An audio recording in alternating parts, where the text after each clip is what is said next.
Have you ever helped someone and felt stupid? Maybe like you're just everyone's backup plan. Like people don't love you. They just use you. You tell yourself you're just being nice. You think this makes you a good person.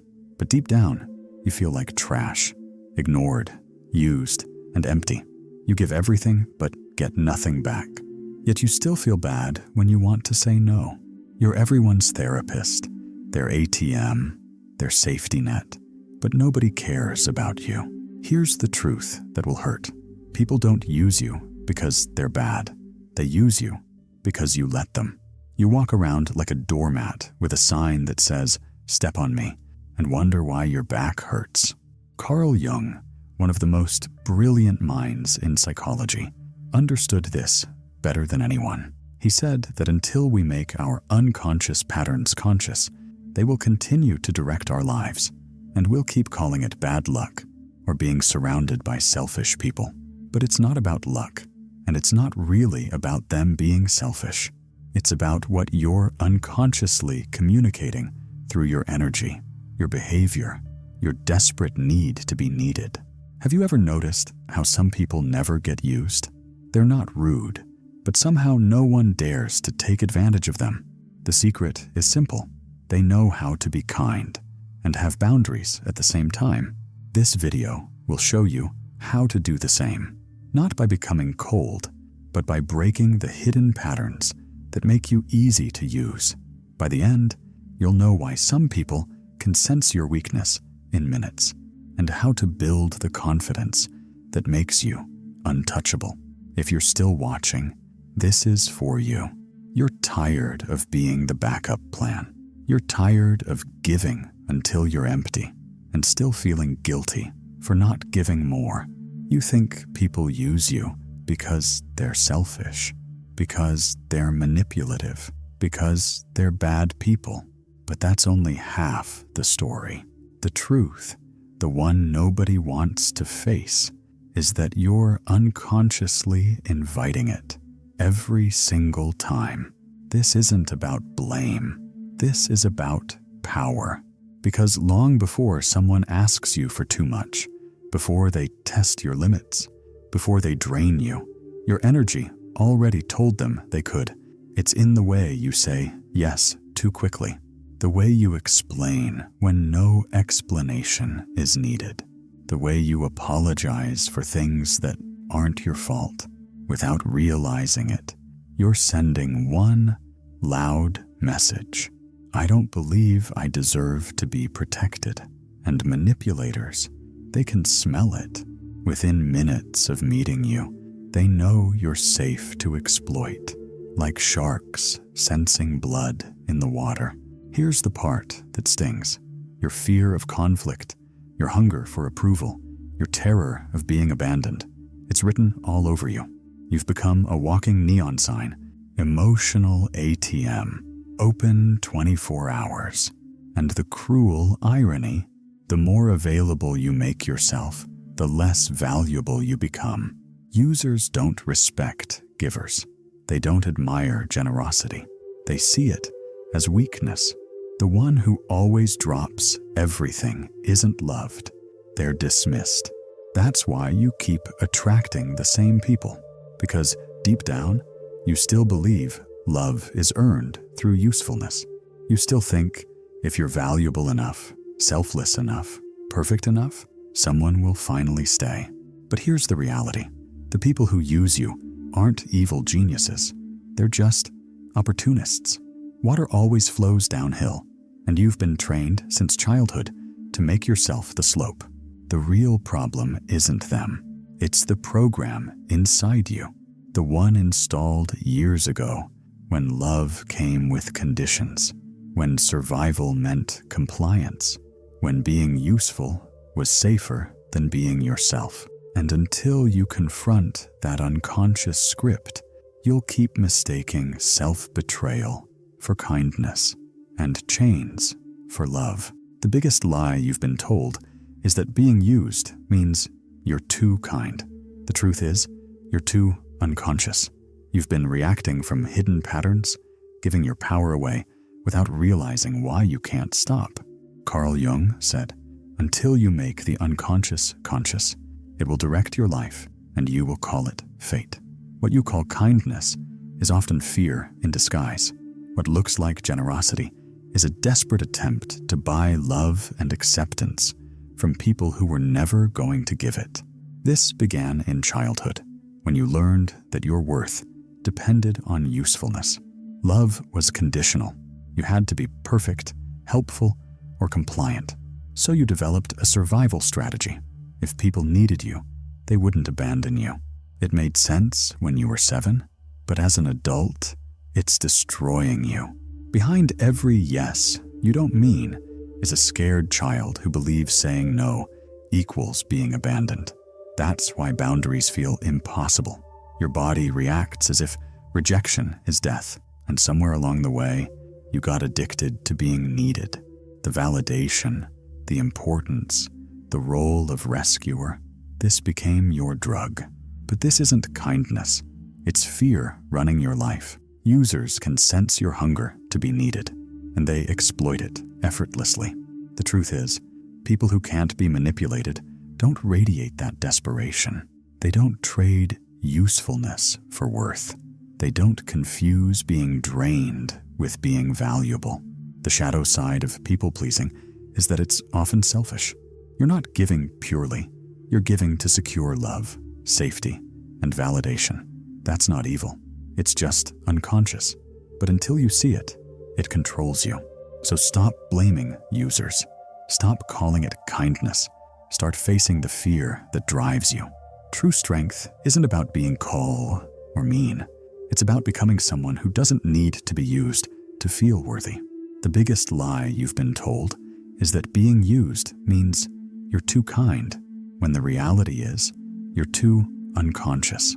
You've been sleepwalking through your relationships, reacting from patterns you don't even know exist, giving your power away to anyone who asks for it without understanding why you can't seem to stop. Carl Jung understood this perfectly when he said, "Until you make the unconscious conscious, it will direct your life, and you will call it being taken advantage of." What you think is kindness is actually fear dressed up in pretty clothes. What you call generosity is often just a desperate attempt to buy love, approval, and acceptance from people who were never going to give it to you anyway. Somewhere in your childhood, you learned a devastating lesson. Your worth was tied to your usefulness. Maybe your parents only paid attention to you when you were being helpful, good, or solving their problems. Maybe love in your family came with conditions. You had to earn it by being perfect, compliant, or taking care of everyone else's emotions. So you developed what psychologists call a people-pleasing survival strategy.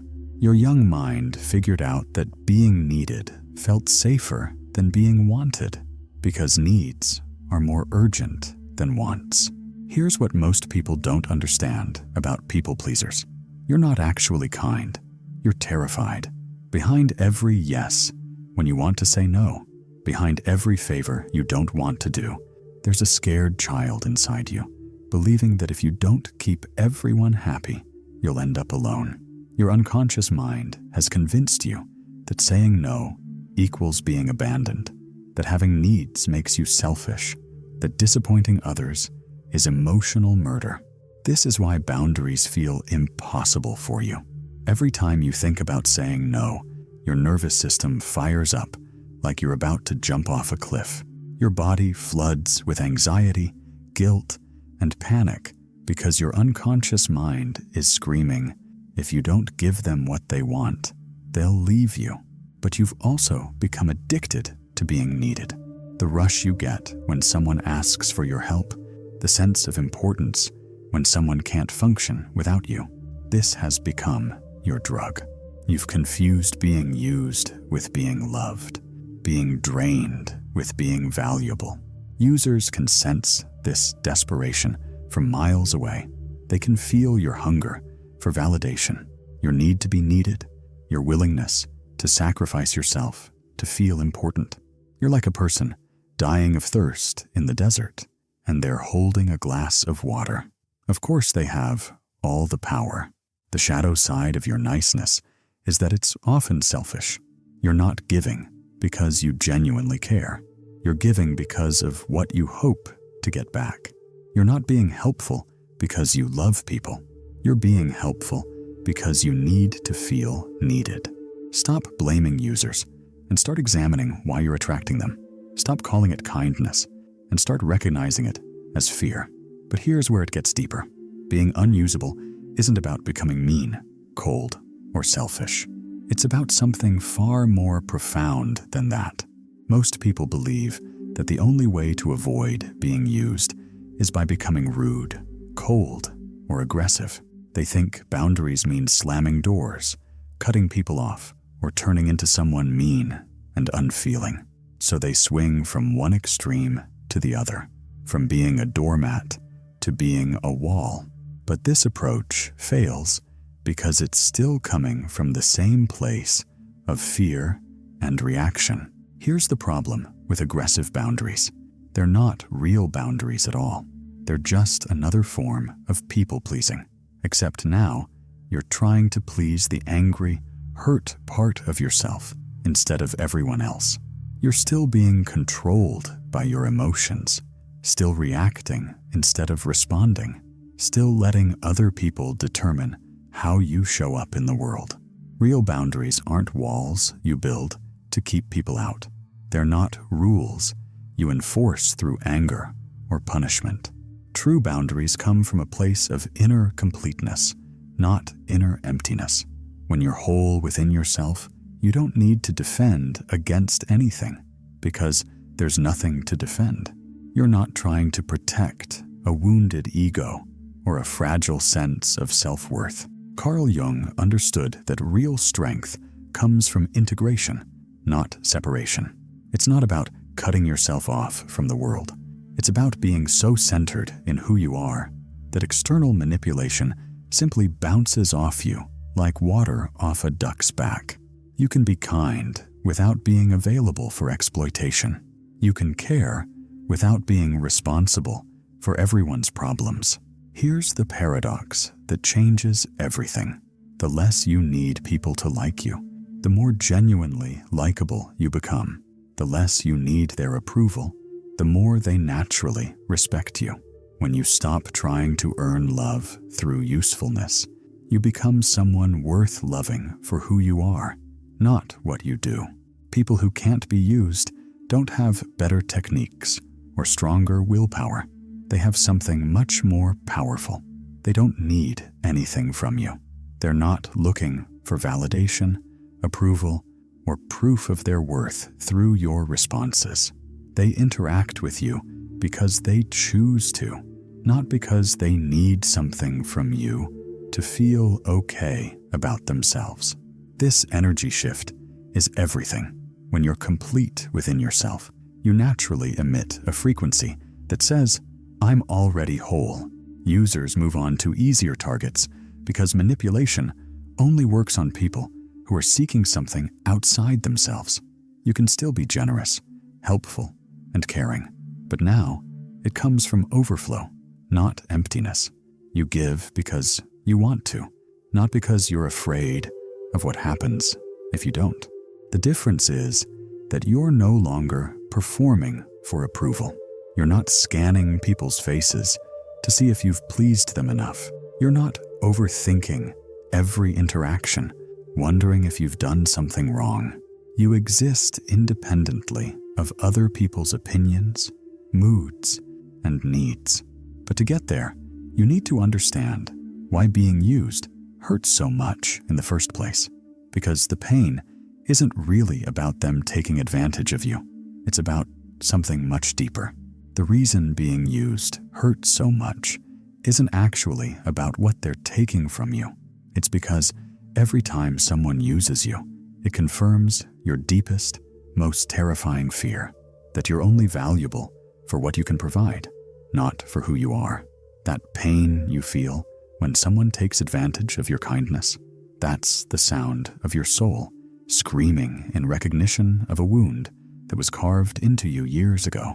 This core wound was created in childhood when you learned that love was conditional. Maybe your parents were emotionally unavailable unless you were being helpful. Maybe you got attention only when you were solving problems, achieving something, or making life easier for the adults around you. Maybe you watched other kids get love freely while you had to earn every scrap of affection through performance, compliance, or usefulness. So you developed what psychologists call helper's high. You became addicted to being needed because it was the only way you knew how to feel valuable. Being useful became your identity, your drug, your survival strategy. The problem is, when your sense of worth depends on being needed, you unconsciously seek out people who will need you, even if they're using you. This is why you can't say no. It's not kindness, it's survival. Deep down, your unconscious believes that if you're not useful, you don't deserve to exist. So you keep giving, sacrificing, hoping that being indispensable will finally make you feel secure. But it never does. Users don't give you safety. They feed your desperation because you know they don't actually care. Carl Jung called this shadow work, facing the parts of yourself you've tried to hide. The shadow of your helpfulness is neediness. The shadow of your generosity is fear of abandonment. The shadow of your selflessness is selfish in its own way. You're sacrificing yourself, not out of love, but for the hope of being loved in return. And users can sense this. Like sharks to blood, they feel your wound, your hunger for validation, your fear of rejection, and they exploit it effortlessly. The truth is, people who can't be manipulated aren't stronger. They're simply whole. They don't need to be needed. They already know they're enough. That's the difference. Here's the sacred truth. The pain of being used isn't punishment. It's a signal. Every time you're drained, every time someone takes advantage, your soul is telling you you've abandoned yourself again. Healing means finding the courage to stop earning love and start claiming it as your birthright. That's individuation, as Jung called it. The moment you stop performing to survive and finally become who you truly are. Most people confuse self-worth with self-esteem. Self-esteem rises and falls with achievements and other people's approval. Self-worth is different. It's the quiet certainty that you matter simply because you exist. When you discover real self-worth, everything shifts. You stop saying yes just to feel valuable. You stop apologizing for boundaries. You no longer collapse under someone's anger because you know their emotions aren't your responsibility. This change terrifies people pleasers. It forces you to see the truth. Some people only liked you because you were useful. And when you stop being useful, they leave. But that isn't loss. It's freedom. Fake relationships die, and the real ones finally begin. The person you become through this is not cold or selfish. You're still kind, but now it's a choice, not a compulsion. You give from fullness, not emptiness. You care without carrying the weight of everyone's problems. And here's the shift manipulators hate most. When your worth comes from within, you stop radiating neediness. Users lose all interest in you because manipulation only works on people who are desperate to be chosen. People start treating you with respect without you demanding it. Some relationships end, and that's exactly what should happen. The ones that remain are real. The ones that leave were never love. They were transactions. In the end, you become someone who no longer begs for. When you complete this transformation, something remarkable happens. You become psychologically unavailable for manipulation, not because you've built walls or become defensive, but because there's simply nothing inside you that manipulation can grab onto. You've removed the hooks that users have been snagging for years. Here's the final truth that changes everything. No technique, strategy, or boundary will protect you from users if you still need their approval deep down. As long as part of you is seeking validation, love, or acceptance from others, you'll remain vulnerable to anyone who promises to give you those things in exchange for your energy, time, or resources. But when you're truly whole within yourself, when you've done the inner work to heal that childhood wound, when you've developed unshakable self-worth, when you no longer need external validation to feel okay, manipulation tactics simply stop working on you. It's like trying to blackmail someone who has no secrets, or threatening someone who isn't afraid of you. Carl Jung said, "What you resist persists. What you accept transforms." The parts of you that beg to be needed, that fear abandonment, that bend to avoid conflict, when you stop fighting them and instead meet them with compassion, they lose their power over you. Your energy shifts. You no longer broadcast, "Please need me," or "I'm afraid of your anger." Instead, you radiate wholeness. Users feel it instantly, and they move on. They sense you don't need their approval, that you won't sacrifice yourself for their comfort. The changes show in simple ways. You stop over-explaining. You stop apologizing for things that aren't yours. You say no without guilt, because your worth is no longer tied to usefulness. And here's the beautiful part. You don't become cold or selfish. You become real. Your kindness is no longer desperate. It's authentic. You help because you choose to, not because you're scared not to. That's when the users, the needy relatives, the fair weather friends, all fall away. And in their place, you attract people who value you for who you are. This is what it means to be untouchable. Not that nothing affects you, but that nothing can control you. Because once you're whole, you can't be used. Wholeness is the ultimate shield.